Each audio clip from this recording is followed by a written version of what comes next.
Hello everyone, good morning, good afternoon, and good evening. Welcome to Live It Up, the show where we explore and discuss how to take your life to that next level and beyond.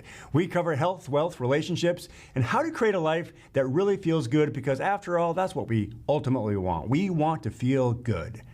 I'm your host and coach, Fletcher Ellingson. Amy will be joining us on the second part of the show as we talk about health. Today, we're going to be talking about atrial fibrillation. What is it? How to deal with it? How can you avoid it? I know nothing about this topic, but I do know it'll be interesting. So stick around. Remember, health is the first wealth. But before we go any further, I want to remind you that if you have questions that you would like us to answer on or off the air, you can email them directly to me at fletcher@fletcherellingson.com. You don't need to suffer. There are answers and solutions and ways to get unstuck and move forward powerfully. Now, let's get to today's email. It says, Fletcher, I find myself in a disappointing and challenging place. I started dating a man about 14 months ago. We really hit it off, and one of the things I was thrilled about was that all of our values seemed to be the same. We actually talked at length about which values were important to us in our finances, health, relationships, and the things and experiences we wanted to have, and the importance of spending time together. But about 4 months into our relationship, I began noticing that our values were not really the same. He manages his money way differently than I handle my money. I don't think he could possibly reach his financial goals the way he is going. And spending quality time together is frequently eclipsed by him working into the evening or spending time on his computer. We've talked about this several times, and he insists that our values are aligned, but it doesn't look or feel like it. Should this be a red flag? What would you do? Signed, JV. Hey, JV. First of all, thanks for writing in. Just a reminder that reaching out for advice, counsel, or strength is a sign of strength, and that means you are strong. Now, in the beginning of relationships, people frequently are excited because they feel like their values are aligned with their partner. And just like you said, you even had a conversation about values and discovered that your values matched his. This is such a great conversation, and you're really going to appreciate this. You see, we all share pretty much the same values. If you asked any person what they valued, you'd get pretty much the same list. So you would feel like your values are aligned with everyone else because they actually are. Let me give you an example. I assume you value honesty, and I bet you also value integrity or being on time.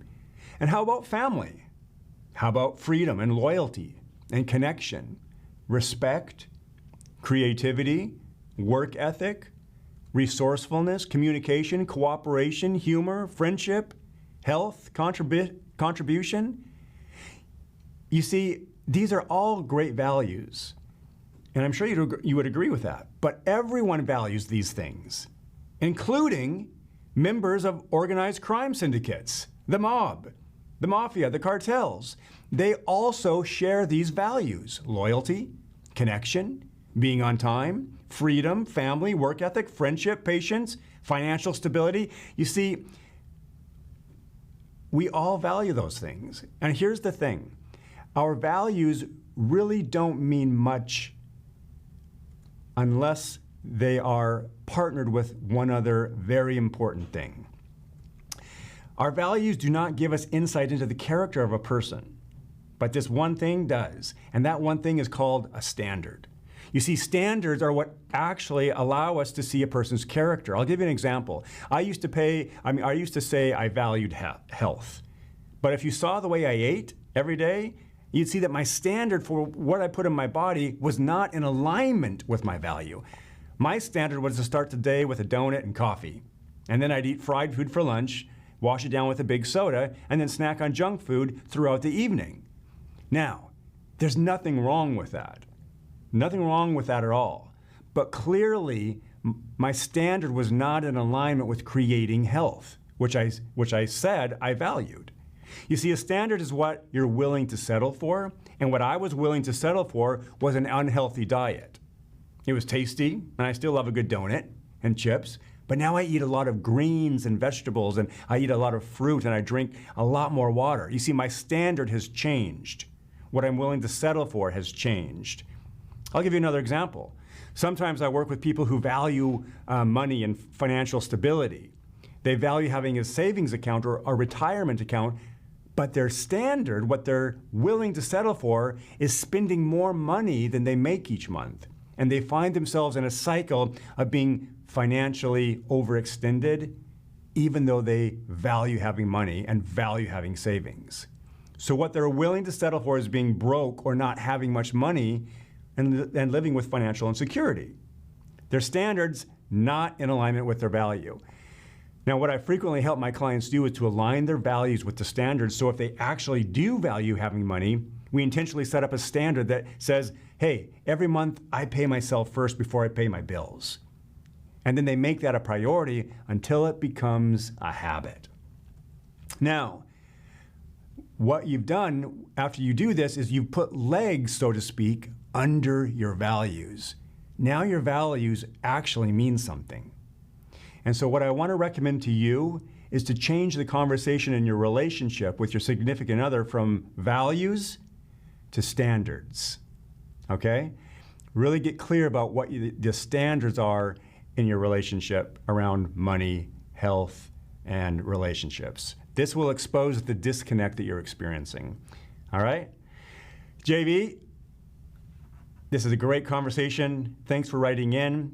I know you can do this, and I believe in you. Stick around, we'll be back with Amy.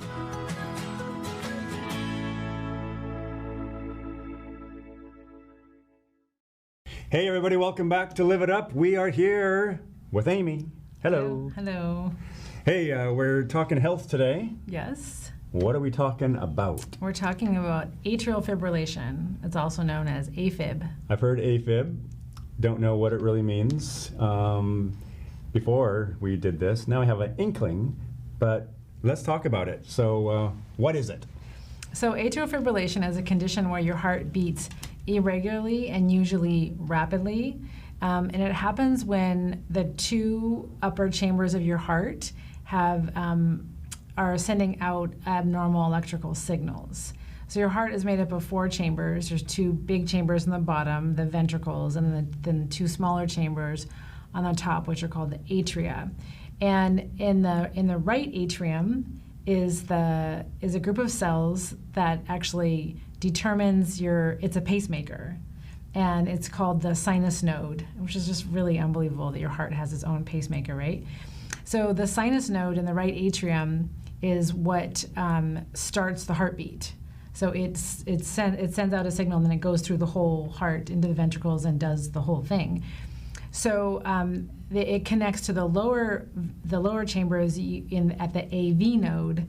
And anyway, so in atrial fibrillation, that the signals up in the upper chambers have become chaotic, and they're not working right. So the atria actually kind of quiver rather than contract. And then what happens as well as that at the AV node, which is the one that connects the top to the bottom ones, that connection is hit with these rapid impulses and that are irregular and rapid. And so it ends up that the ventricle also starts to beat irregularly and more rapidly. So like a normal heart rate can be about usually 60 to 80, could be technically up to 100. Then atrial fibrillation, it can go up to like in the 170s. Whoa. Did that make any sense? Yeah, it did. I suddenly had a flashback to like high school biology too, like drawing the heart and the chambers. Yeah. That's why I was smiling. But it's fascinating. It really is very cool. And like there's actually a special kind of cardiologist called an electrophysiologist, and they deal with like the electrical issues that the heart can have. Wow. Which is kind of fascinating. So, quick question. You may get to this later, but it just came to mind. The person who's experiencing this can obviously feel like this happening, right? Yeah, not always actually. Oh, really? And I've had a few people be like, gosh, I feel like I'm stressed out or something, or I'm feeling, and they actually are tachycardic, their heart rate's fast. So not always, no. I've actually had people, you're just going through their list, whatever, I listen to their heart, I'm like, oh, you're an AFib, and they didn't even know it. Oh, okay. Especially if it's not going fast, they wouldn't know it. Got it. So how common is this? It's pretty common. So about 9% of adults over age 65 in our country have AFib. So it's quite a big group. It's definitely much more common as you get older. So only 2% of adults less than 65 in the US have AFib. And because it is a condition that can lead to hospitalizations and ER visits, there are more than about 450,000 hospitalizations each year in our country with AFib as a primary diagnosis. So it's pretty common, something we see a lot in the office and the emergency room and the hospital. So age is a risk factor, it sounds like. For sure. Okay, and so what do they know what causes this? Well, a variety of, basically the main cause is an abnormality or some sort of damage to the heart structure that can affect the electrical conduction. Like one thing that can happen is if your right atrium is dilated, or either of your atrium is dilated for whatever reason, it's kind of stretched, it affects the ability to conduct electricity. So anything that affects the heart or the functioning of the heart, so like a heart attack, a valve issue, a heart defect that someone was born with, too much thyroid hormone, like if someone has really high thyroid because of an abnormality in their thyroid, can actually put someone into atrial fibrillation. Stimulants, including caffeine and alcohol and tobacco, lung disease, which can again affect those top chambers. Sometimes stress after surgery, like after heart surgery, it's not uncommon to see sleep apnea also increases the risk of it. Okay. And I was just going to say, so in a young and otherwise healthy person that gets AFib, they call it lone AFib or lone atrial fibrillation. It's not very common. In a younger person, you said? Yeah. Okay. And I just want to touch a little bit more on alcohol, because I think this doesn't get addressed that much. I feel like people aren't aware of this, how much alcohol is related to atrial fibrillation, or can be, not necessarily. And there's actually a term called holiday heart, like holiday heart syndrome, and it doesn't necessarily have to be AFib, but commonly people can even just binge drink for the weekend and put themselves in AFib. Oh, interesting. But even, so moderate alcohol consumption can trigger AFib, or it can make AFib that's just coming on and off, make it more persistent. They're not exactly sure why alcohol does this. It might be because it affects the vagal nerve. It can also be potentially because it affects your hydration and electrolytes. So there was a study that came out last year that actually took two groups of people with AFib and had one be nearly abstinent from alcohol and the other one continued to drink as they had been. They were kind of moderate drinkers. And the group that abstained from alcohol had a significantly reduced number of recurrences of AFib. So alcohol definitely affects atrial fibrillation. So it's a good thing to know if you do have it, and maybe if your doctor hasn't talked to you about it. I think I probably forget to tell people about it as much as I could. Got it. Yeah. Okay. Hey, before we go on, let's do a quick commercial break. Okay, you heard her. We'll be back.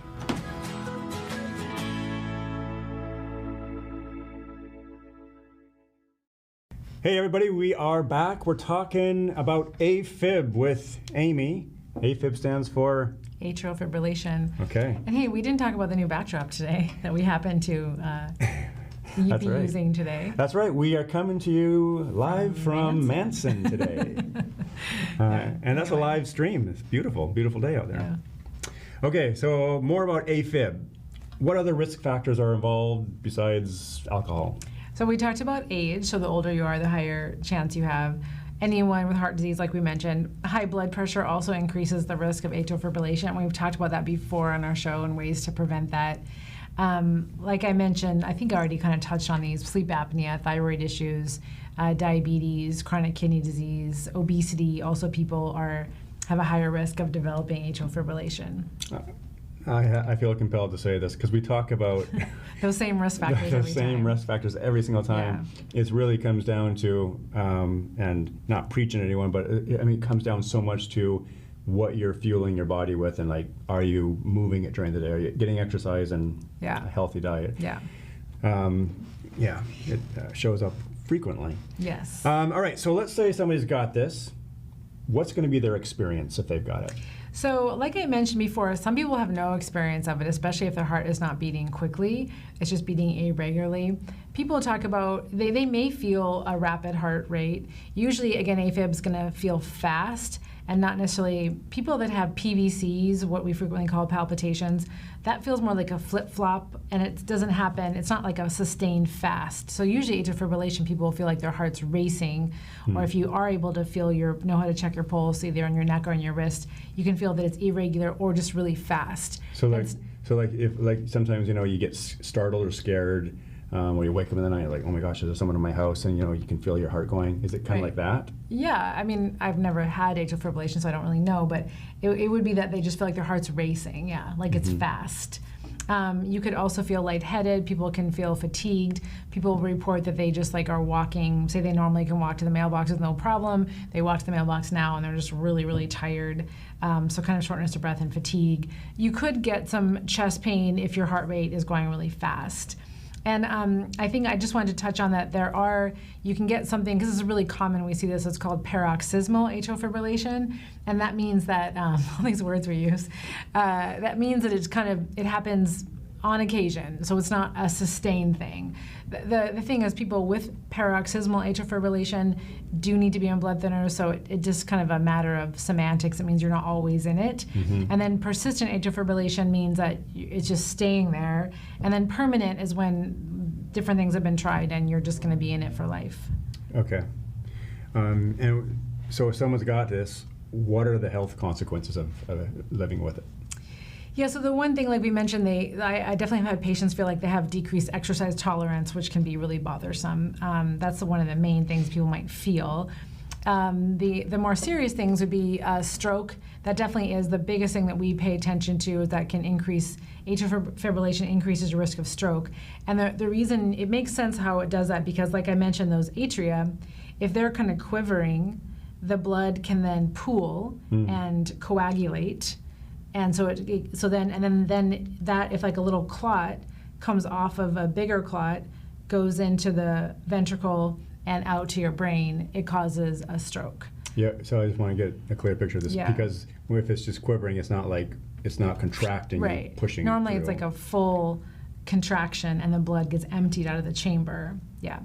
That's why people are put on blood thinners like warfarin or Coumadin, and there's now some newer blood thinners which are much easier to use.